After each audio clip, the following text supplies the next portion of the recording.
Hello everyone, welcome to today's session. I am Kajol and in this video we are going to discuss request for obtaining information. अब हम यहाँ पर discuss करेंगे कि जब कोई पर्सन जो है, कोई सिटीज़न जो है, अगर वो सीख करना चाहता है इन्फॉर्मेशन तो वो कैसे कर सकता है। तो इसीलिए हम ये देखेंगे कि कैसे वो अपना रिक्वेस्ट जो है वो फाइल कर सकता है इन्फॉर्मेशन सीख करने के लिए। तो इससे पहले वाले वीडियोस में हमने आरटीआई एक्ट की डेफिनेशन और वहाँ पर इन्फॉर्मेशन की डेफिनेशन को डिस्कस किया था और फिर हमने पब्लिक अथॉरिटीज़ की डेफिनेशन और उसके ऑब्लिगेशंस को डिस्कस किया और उसके बाद हमने प्रीवियस वीडियो में constitution of central information commission और स्टेट इंफॉर्मेशन कमीशन को डिस्कस किया था। तो अब हम डिस्कस करेंगे कि जब कोई पर्सन जो है वो रिक्वेस्ट फाइल करना चाहता है इन्फॉर्मेशन सीख करने के लिए तो वो कैसे कर पाएगा, कैसे ट्रांसफ़र होती है रिक्वेस्ट, उसको हम डिस्कस करेंगे। So let's get started. तो अब यहाँ पे रिक्वेस्ट फॉर ऑब्टेनिंग इन्फॉर्मेशन में देख रहे हैं आप, इसमें मेनली 2 प्रोविजंस हैं। तो फर्स्ट प्रोविजन है यहाँ पर, a person who desires to obtain any information under this act shall make a request in writing or through electronic means. तो अब यहाँ पे अगर कोई पर्सन जो है, अगर वो रिक्वेस्ट करता है कोई इन्फॉर्मेशन सीख करने के लिए, अगर उसको कोई इन्फॉर्मेशन चाहिए रिगार्डिंग एनी पब्लिक अथॉरिटी, तो वो क्या कर सकता है, वो एक रिटर्न रिक्वेस्ट जो है वो फाइल कर सकता है या फिर वो जो रिक्वेस्ट है वो थ्रू इलेक्ट्रॉनिक मीन्स भी हो सकती है। तो अब यहाँ पे एक राइटिंग में उसको रिक्वेस्ट करना पड़ेगा, मीन्स इन इंग्लिश और हिंदी और इन official language of the area in which the application is being made.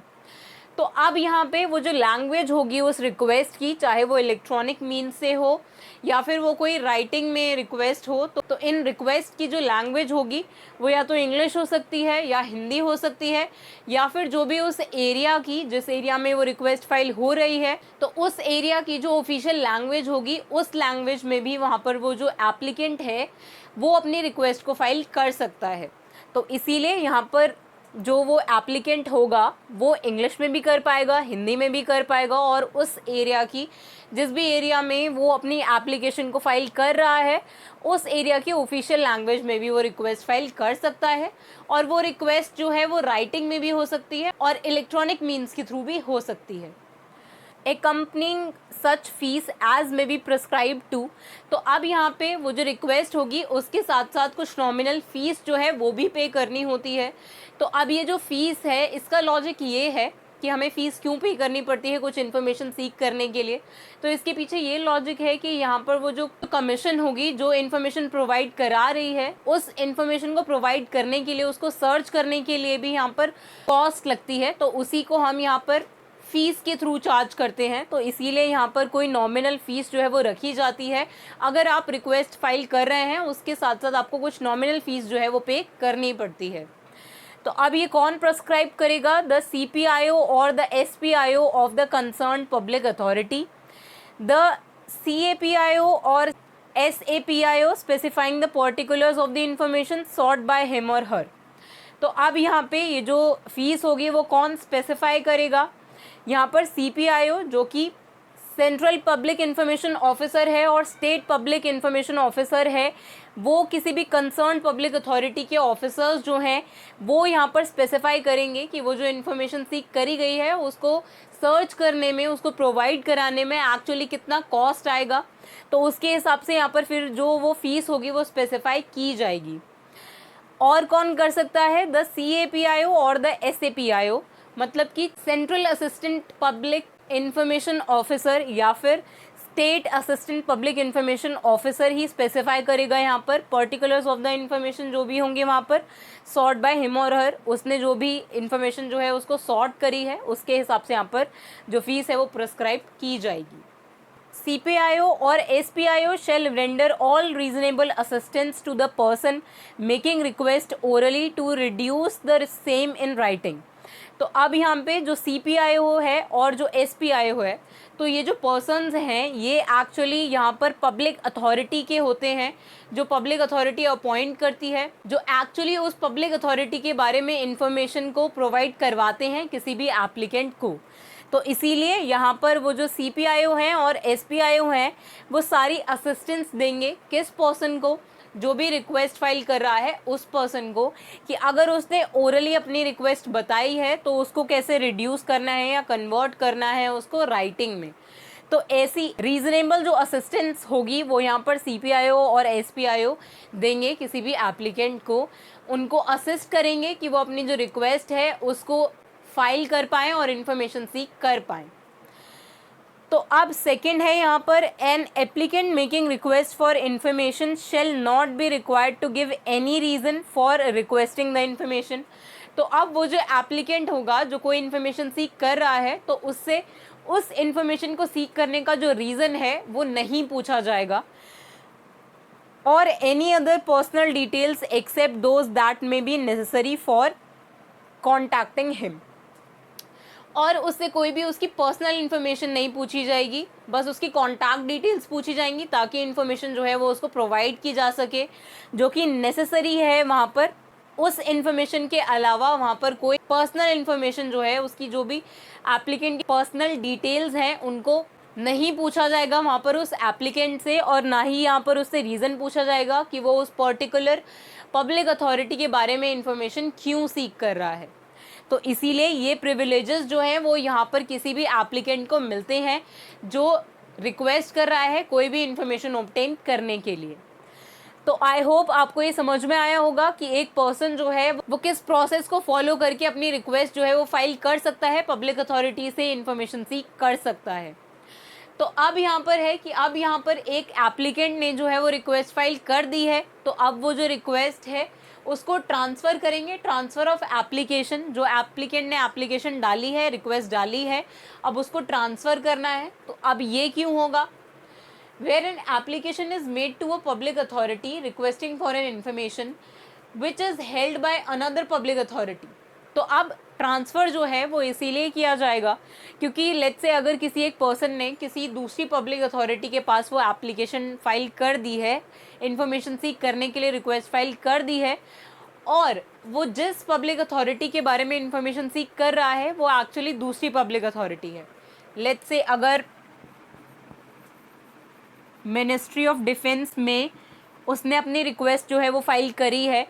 और अब वो जो रिक्वेस्ट है वो एक्चुअली बिलोंग करती है मिनिस्ट्री ऑफ एजुकेशन से। तो अब यहाँ पे क्या करना पड़ेगा, उस रिक्वेस्ट को यहाँ पर ट्रांसफ़र करना पड़ेगा मिनिस्ट्री ऑफ डिफेंस को, यहाँ पर ट्रांसफ़र करनी पड़ेगी वो रिक्वेस्ट जो है मिनिस्ट्री ऑफ एजुकेशन के पास, ताकि जो कंसर्न्ड अथॉरिटी है वही जो इन्फॉर्मेशन है वो प्रोवाइड करवा पाए किसी भी एप्लीकेंट को। तो इसीलिए where an application is made to a public authority requesting for an information which is held by another public authority, the subject matter of which is closely connected with the functions of another public authority। अब जो subject matter है उस request का वो किसी और public authority के concern का है। जैसे हमने यहाँ पर देखा कि लेट्स से अगर उसने मिनिस्ट्री ऑफ एजुकेशन से इस पब्लिक अथॉरिटी से कोई इन्फॉर्मेशन सीख करनी चाहिए थी, लेकिन उसने जो रिक्वेस्ट है वो मिनिस्ट्री ऑफ डिफेंस में फाइल कर दी है,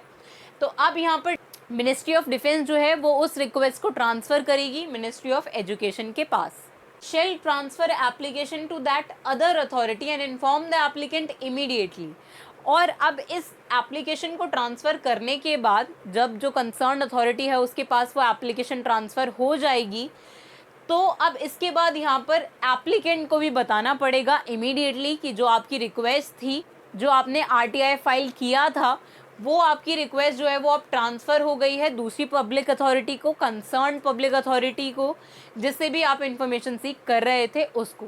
तो यहाँ पर इन्फॉर्म करना इम्पॉर्टेंट है कि हम एप्लीकेंट को बताएं कि आपकी रिक्वेस्ट जो है वो ट्रांसफ़र हो गई है, और ऐसा इमीडिएटली करना होता है। उसी टाइम पर जिस टाइम पर ट्रांसफ़र हुई है तभी वहाँ पर एप्लीकेंट को इन्फॉर्म करना होता है कि आपकी एप्लीकेशन को ट्रांसफ़र कर दिया गया है, और not later than 5 days from the date of receipt of application. और इसमें ये कंडीशन है कि 5 दिन से ज़्यादा का टाइम नहीं लगना चाहिए वहाँ पर इंटीमेशन के लिए, कि वहाँ पर हम 5 दिनों के अंदर अंदर यहाँ पर पब्लिक अथॉरिटी को ये बताना पड़ता है कि एप्लीकेंट की जो एप्लीकेशन है उसको ट्रांसफ़र कर दिया गया है। वो जो टाइम पीरियड है वो 5 days से एक्सीड नहीं करना चाहिए, वैसे यहाँ पर इमीडिएटली बताना होता है। और वो जो टाइम है वो 5 डेज से एक्सीड नहीं करना चाहिए from the date of receipt of application. जिस डेट को वो एप्लीकेशन फाइल हुई है उस दिन से 5 डेज अंदर अंदर वहाँ पर बताना होता है एप्लीकेंट को कि आपकी एप्लीकेशन को ट्रांसफ़र कर दिया गया है कंसर्न पब्लिक अथॉरिटी के पास। तो यही पर्पज़ होता है यहाँ पर ट्रांसफ़र करने का एप्लीकेशन को। नेक्स्ट है यहाँ पे डिस्पोजल ऑफ रिक्वेस्ट। तो अब यहाँ पे डिस्पोजल ऑफ रिक्वेस्ट के अंदर the central public information officer CPIO या फिर SPIO on receipt of the request shall within 30 days either provide information on payment of fees और reject the request for any of the reason specified under the act. तो अब अगर ऐसा होता है कि यहाँ पर CPIO और SPIO जो है वो on receipt of the request, अब अगर उनके पास कोई रिक्वेस्ट आती है seeking any information regarding the public authority, तो वहाँ पर जो CPIO या SPIO होंगे उनको वो जो इन्फॉर्मेशन है उसको प्रोवाइड करवाना पड़ेगा, मतलब उस रिक्वेस्ट को एड्रेस करना पड़ेगा within 30 days from the date of receipt of the request. मतलब जिस दिन से वो रिक्वेस्ट जो है वो रिसीट हुई है उस दिन के 30 डेज़ के अंदर अंदर यहाँ पर CPIO या SPIO के पास जो भी जिस भी कंसर्न अथॉरिटी के पास वो इन्फॉर्मेशन जो है उसको सीक करने के लिए कोई रिक्वेस्ट आई है, उनको उस इन्फॉर्मेशन को प्रोवाइड करना होता है। या तो उनको इन्फॉर्मेशन प्रोवाइड करनी होगी ऑन पेमेंट ऑफ फीस, उनको बताना पड़ेगा, इंटीमेट करना पड़ेगा ये उस सिटीज़न को जिसने भी इन्फॉर्मेशन सीक करी होगी कि आपकी जो इन्फॉर्मेशन है उसके अगेंस्ट ये कोई सर्टेन अमाउंट है जो आपको पे करना होगा एज फीस। तो अब यहाँ पे या तो provide information on the payment of fees और reject the request for any of the reasons. मतलब कि यहाँ पर या तो वो इन्फॉर्मेशन जो है वो प्रोवाइड कर दी जाएगी किसी भी एक सिटीज़न को जो भी इन्फॉर्मेशन सीक कर रहा है उसको, या फिर यहाँ पर उसकी जो रिक्वेस्ट है उसको रिजेक्ट कर दिया जाएगा। किन ग्राउंड्स पर? यहाँ पर जो भी रीजंस इस एक्ट में हैं कि लेट्स से अगर वो ऐसी इन्फॉर्मेशन सीक कर रहा है जो कि एग्जेम्पशन में आती है, एग्जेम्पशन फ्रॉम डिस्क्लोजर है वो इन्फॉर्मेशन, तो यहाँ पर वो रीजंस जो हैं वो स्पेसिफाई करने पड़ेंगे। लेकिन अब ये जो प्रोवाइड करना है इन्फॉर्मेशन का या फिर उसको रिजेक्ट करना है, ऐसा विद इन 30 डेज़ में हो जाना चाहिए, तभी यहाँ पर हम मानेंगे कि यहाँ पर CPIO SPIO जो हैं वो अपनी ड्यूटीज़ से कंप्लाई कर रहे हैं और उन्होंने यहाँ पर अपना डिस्पोजल ऑफ रिक्वेस्ट जो है वो कर दिया है। तो बेसिकली यहाँ पर डिस्पोजल ऑफ रिक्वेस्ट का मतलब है कि यहाँ पर जो PIOs होंगे उनको एड्रेस करना है रिक्वेस्ट को, कि वहाँ पर जिस भी सिटीज़न ने वो इन्फॉर्मेशन जो है वो रिक्वेस्ट करी है उसको एड्रेस करें विद इन 30 डेज़। तो यही यहाँ पर टाइम लिमिट है डिस्पोजल ऑफ द रिक्वेस्ट की।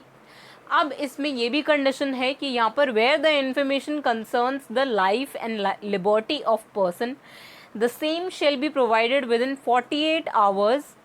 Of the receipt of the request. मतलब यहाँ पर अगर ऐसा होता है कि कोई इन्फॉर्मेशन है, अगर कोई पर्सन जो है वो ऐसी इन्फॉर्मेशन सीक कर रहा है जो कि किससे रिलेटेड है, किसी एक पर्सन की लाइफ या उसकी लिबर्टी से रिलेटेड है, तो फिर इस केस में ऐसे पर्सन के रिगार्डिंग अगर कोई इन्फॉर्मेशन सीक कर रहा है तो वो इन्फॉर्मेशन जो है उसकी टाइम लिमिट है 48 आवर्स। यहाँ पे 30 डेज़ की जो लिमिट है वो नहीं है, यहाँ पर 48 आवर्स मतलब 2 डेज़ की लिमिट है। तो इसीलिए ये तो नॉर्मल कंडीशन में हो गया, अगर कोई भी इन्फॉर्मेशन जो है वो किसी पब्लिक अथॉरिटी के रिगार्डिंग जो है वो सीक की जा रही है तो वो 30 डेज़ के अंदर एड्रेस हो जानी चाहिए। और अगर किसी पर्सन की लाइफ या लिबर्टी से रिलेटेड कोई इन्फॉर्मेशन सीक की जा रही है तो वो 2 डेज़ के अंदर यानी कि 48 आवर्स के अंदर अंदर हो जानी चाहिए, एड्रेस हो जानी चाहिए। और अब यहाँ पर अगर ऐसा होता है कि इन्फॉर्मेशन जो है उसकी रिक्वेस्ट जो है अगर वो रिजेक्ट हो जाती है, if the request is rejected then the reason for the rejection shall be specified to the applicant for the same। मतलब यहाँ पे अगर किसी एक पर्टिकुलर सिटीज़न की जो रिक्वेस्ट है अगर उसको रिजेक्ट कर दिया जाता है तो फिर उसका रीज़न यहाँ पर बताना पड़ेगा कि उसकी इन्फॉर्मेशन को क्यों रिजेक्ट किया गया है, तभी यहाँ पर उसका कंप्लीट एड्रेस होना, तभी हम उसको मानते हैं कि वो जो रिक्वेस्ट है उसको डिस्पोज कर दिया है, मतलब उसको एड्रेस कर लिया है कम्प्लीटली। यहाँ पर जो सिटीज़न है उसको उसके आंसर्स मिल गए हैं कि अगर उसकी इन्फॉर्मेशन की जो रिक्वेस्ट है अगर वो रिजेक्ट हुई है तो किन ग्राउंड्स पे वो रिजेक्ट हुई है। तो ये हमने exemptions from the disclosure of information में पढ़ लिया था, वहाँ पर देख लिया था कि क्या यहाँ पर रीज़न्स हो सकते हैं किसी भी एक इन्फॉर्मेशन को रिजेक्ट करने के या उसको प्रोवाइड ना करवाने के। तो इसीलिए यहाँ पर अगर कोई रिक्वेस्ट जो है वो अगर रिजेक्ट होती है तो वहाँ पर उसका रीज़न स्पेसिफाई करना जो है वो इम्पॉर्टेंट होगा। तो ये भी यहाँ पर 30 डेज़ के अंदर अंदर हो जाना चाहिए यहाँ पर PIO को 30 डेज़ के अंदर अंदर वो इन्फॉर्मेशन जो है प्रोवाइड करनी पड़ती है। और अगर ऐसा वो नहीं करते हैं, PIOs अगर अपनी इस ऑब्लिगेशन को फुलफिल नहीं करते हैं तो फिर उन पर फाइन लगता है, उन पर पेनल्टी लगती है, जो कि हम आगे आने वाले लेक्चर्स में डिस्कस करेंगे कि वहाँ पर कैसे पेनल्टी जो है वो चार्ज की जाएगी PIOs से। सो आई होप आपको ये समझ में आया होगा कि कैसे कोई सिटीजन जो है वो रिक्वेस्ट कर सकता है फॉर ऑब्टेनिंग द इन्फॉर्मेशन, और कैसे वो जो एप्लीकेशन है वो ट्रांसफ़र होती है, और फिर वो जो रिक्वेस्ट जब किसी PIO के पास पहुंच जाती है तो कैसे वो रिक्वेस्ट जो है वो डिस्पोज होती है। So that's it for this video. Thank you.